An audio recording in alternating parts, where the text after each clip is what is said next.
It's going to be a sea of green in MetLife Stadium. Sam Bradford and the Eagles travel up I-95 to face Ryan Fitzpatrick and the Jets in East Rutherford, New Jersey. Will Chip Kelly's offense bounce back and get their first win of the season? Will Todd Bowles' defense be too much for them? The coach, Herm Edwards, is in the house. Good to see you as always. Yeah, it's good to be here. It's tough sledding for these Eagles right now. That's for sure. All right. A lot of different ways. You still have a whole lot of heart in Philadelphia, right? I do. We need you to pick it, though. Oh, pick it? Yes. New York is a 2-point favorite. Who gets the W? I think the Jets. The way that the Eagles are struggling right now on a lot of different fronts. And it starts with their front, actually. It starts with their offensive line play. That kind of makes this whole thing go when you think about what they're walking into. A dynamic defense in the Jets with a big-time front four, athletic players. Got a secondary that can snuff you out. And they're struggling. They're struggling to make third-down conversions. And when you do that, this offense gets off schedule. That's a problem. Their defense has already been on the field about 38 minutes a game. When you think about what the Jets want to do, they want to run it and pound it on you. If they're able to do that, this could be a long day for the Philadelphia Eagles. Stephen A.? I don't even know what there is to think about here. Look at the Sam Bradford, and you know, just imagine how the Jets defense is salivating. I will tell you this. I'd give the Eagles half a chance if Darrelle Revis for some reason isn't able to play in this game, because without Darrelle Revis, even though you still have Cromartie and Screen and you know, just the crew of dudes back there with that David Harris, Gilchrist, and all of those guys, I just think that losing Revis takes away something from any team. Having said all of that, I expect them to play. And when I think about the Philadelphia Eagles, I think their defense looks a little bit better. I don't think that Jets offense is that great. They left a lot of points on the board against Indianapolis as far as I'm concerned.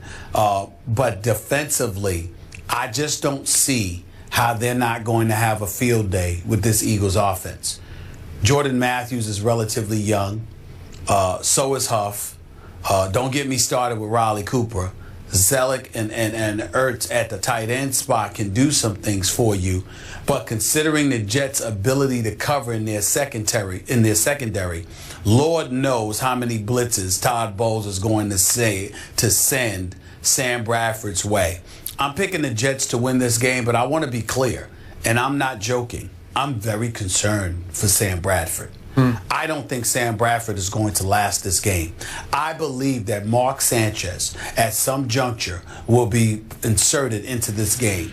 I'm just hopeful and prayerful that it's because Sam Bradford is stinking up the joint and Chip Kelly decides to go in that direction, rather than Sam Bradford going out there and getting himself hurt, because the Jets are going to come at him all day long. And I'm not going to lie to you, based on what I saw last week against the Cowboys, I don't know if Sam Bradford could hold up to it all. I really don't. You both make good points. Stephen A's Bradford point is, it's a fair one. Oh, I am concerned for him. his Because he can be breakable, man. I don't think.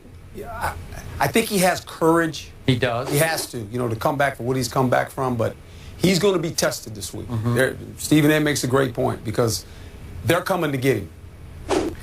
Now, I'm going to do something I rarely do on this show. No, you're not going to do it. Don't do it. Don't do it. No, I've been thinking about this since last night, and I wanted to hear what each of you said with the conviction with which you were going to say it. I've been doing this for a long time. And this is the classic case of the world thinks this is going to happen, and it doesn't. The world is on, you want to talk a bandwagon? It is dry. It's gone over the crest of the hill, and it's going 100 miles an hour straight downhill, maybe toward doom, because the betting public has bet this game from Eagles by 2.5 all the way to Jets by 2. That's a 4.5-point swing, and trust me, that is significant. It's monumental. It's a dramatic shift. Millions of dollars are being bet as we speak on the home team, because the other team looks to be a disaster. And I agree it is a disaster, but it's still a pro football team. And just 2 weeks ago, a lot of people thought it was a really good team going back just before the season started, right? Because a great offense. lot of people picked this team. I think a consensus picked this team to win the NFC East. I'm pretty sure of that. Yeah. I know Stephen A. did, and I can't quibble with that. That's right. Okay? I did. So in 2 weeks, how can they go from that to that? I saw one sign of life. I saw the second half at Atlanta when, I don't know what happened. Sam Bradford got it in gear. He got a little rhythm going. They were protecting him. It was bing, bing, bing, bing, bing. They got the Falcons a little bit on their heels. And I thought they looked like the Eagles, like they did in those 4 preseason games, right? In the second half at Atlanta. And they should have won the game, but the little kicker missed the 44-yard field goal, right? That would have probably won that football game. Why kick then on 4th and 1?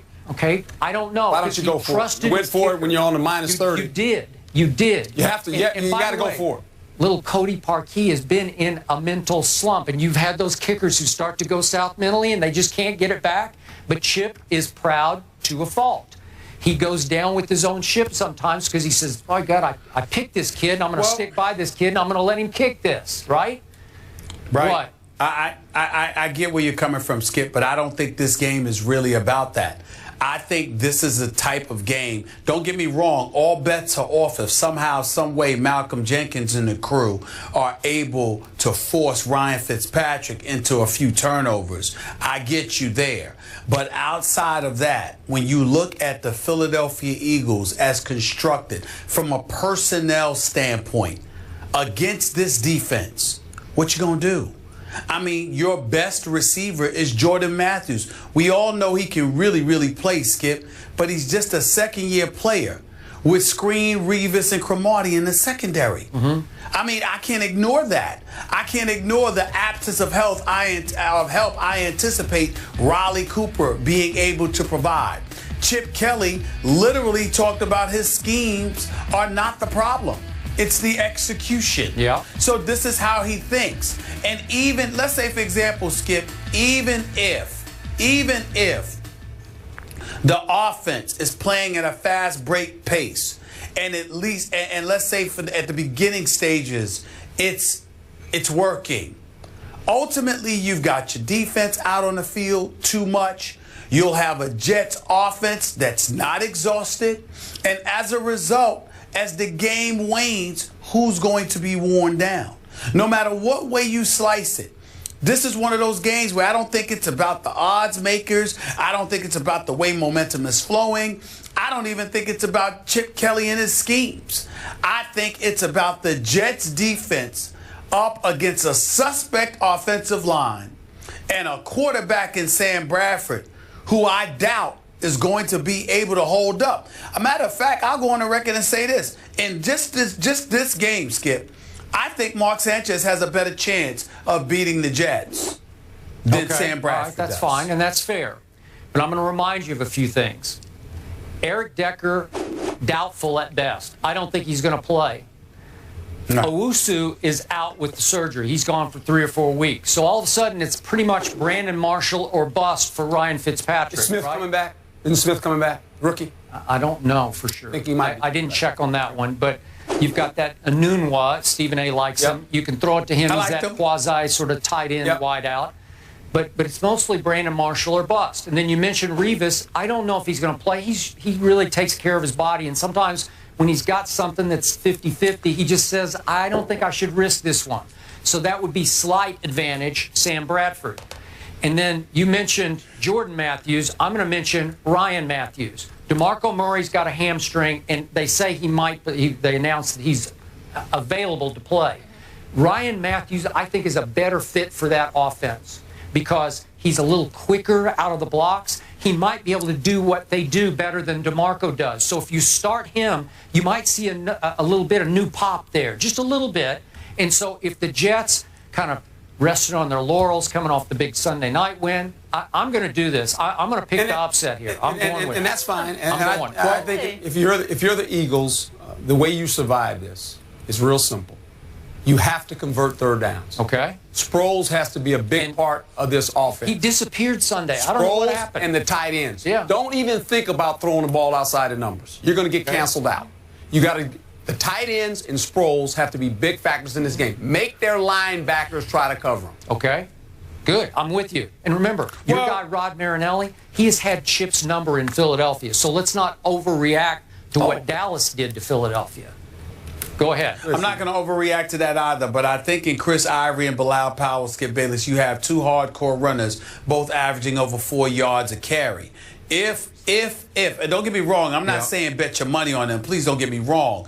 I'm simply saying that we have questions about the resolve of the Philadelphia Eagles. They've got quickness, they've got talent, but are they rough riders? Yeah. Can they really beat you in the trenches? That has been the question of the Philadelphia Eagles thus far. And I'm one of those guys that if I got questions about you in the trenches and you're going up against an elite defense, then I'm going to go with that elite defense because there's a question mark about you in the trenches. Okay, remember, Chris Ivory is listed as doubtful. I'm pretty sure he's not going to play. Now, I like Bilal Powell, so I give you that one. But in the end, I'm just going to go with the phenomenon of just when you think it has to be that way, I'm going to go that way. I'm going to go 2017. You know what? 2017 Eagles. Don't do it to me. No, you know what? I was going to go Jets, but I think I should side with you here. No, don't, Yeah, please. I know. I think I should. Oh. You guys missed it earlier please. in the meeting. Yeah, I'm a big Jinx. Are you going to do it again? No, I'm not. Thank you. I'm going Jets 17-6. Did you see the panic in your voice? I got the Jets. He got I've got the physically hot. Jets 22-16. Well, you're picking it pretty close after the case you made. You made like a 40-6 case. The case that I made is that the Jets' defense would be too much for the Eagles' offense when all was said and done. And I'm not giving the Eagles' offense more than 16 points. I think that's more than reasonable. I don't do points. I'm hoping I'm wrong. Yeah. Okay. We'll see. Someday he's going to learn and come around that I'm really good luck. Oh, you're good luck. Okay. To the other New York team, the New York Football Giants, they got a win at home. Are they now a real threat in the East? Herm will stick around for that one. We're going to tackle that subject next. Stay here.